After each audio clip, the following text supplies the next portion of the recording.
Israel had fallen again. For their evil in the sight of the Lord, he delivered them into the hand of the Philistines 40 years. No judge rose to save them this time. No army gathered. Instead, God went to a single barren woman in the tribe of Dan, the wife of a man named Manoah, and gave her a promise she never asked for. An angel of the Lord appeared to her and said she would conceive and bear a son, but this son would be different from birth. No razor was to touch his head, for the child would be a Nazirite unto God from the womb. And this, the angel said, he shall begin to deliver Israel out of the hand of the Philistines. Begin, not finish. Remember that word. It will matter later. Manoah prayed that the man of God would return to teach them how to raise the child. The angel came again, and when Manoah offered a kid with a meat offering, the angel ascended in the flame of the altar, and Manoah and his wife fell on their faces to the ground. Manoah, terrified, believed they would die for having seen God.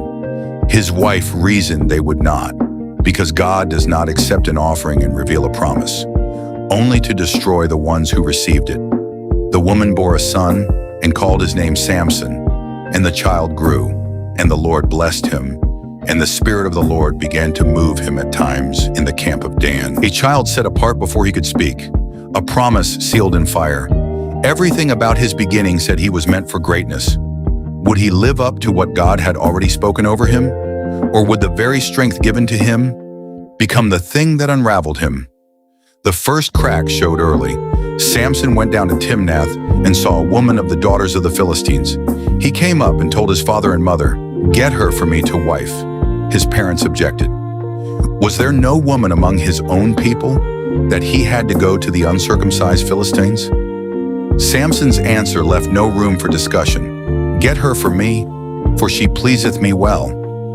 Judges' scripture doesn't hide what was really happening here. It came of the Lord that he sought an occasion against the Philistines. God was working even through Samson's stubbornness, but that doesn't mean Samson's choices were wise.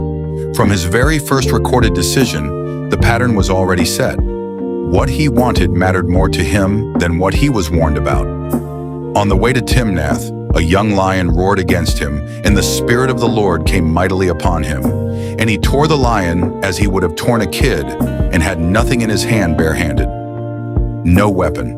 A lion torn apart like a young goat. Was this a warning sign of the power now living inside him? Power he hadn't yet learned to steward? Or just the first flash of a strength that would only grow more reckless? Later he returned and found a swarm of bees and honey in the lion's carcass, and he ate as he went. From that meal came a riddle. At his wedding feast, he wagered 30 Philistine companions. Out of the eater came forth meat, and out of the strong came forth sweetness.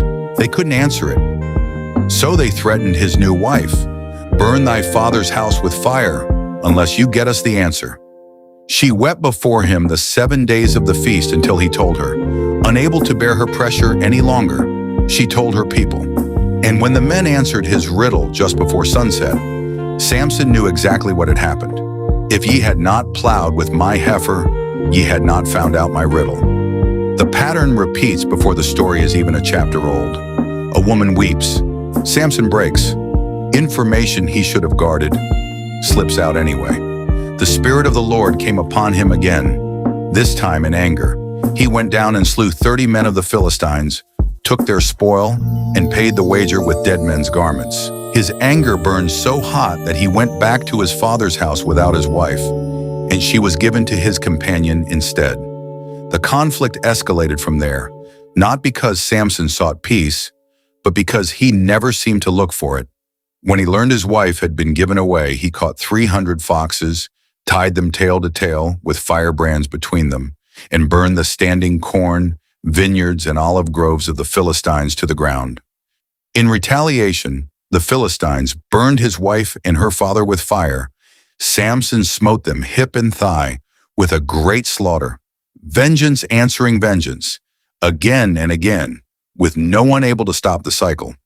Eventually, 3,000 men of Judah, his own countrymen, came to bind him and hand him over to the Philistines, just to keep the peace.